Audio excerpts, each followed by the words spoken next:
I'll demonstrate how to quickly add a blank page in Microsoft Word in this tutorial. With the help of this straightforward function, you can more efficiently arrange your material by inserting a blank page wherever in your document. Go to the point in your document where you want to insert a blank page.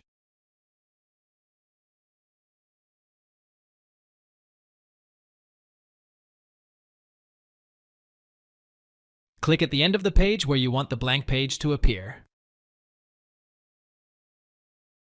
Go to the Insert tab.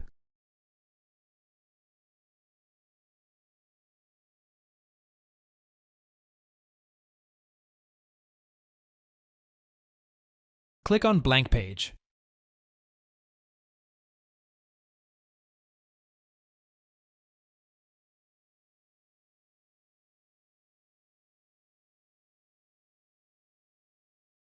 Thanks for watching. If it helps, make sure to hit like and subscribe.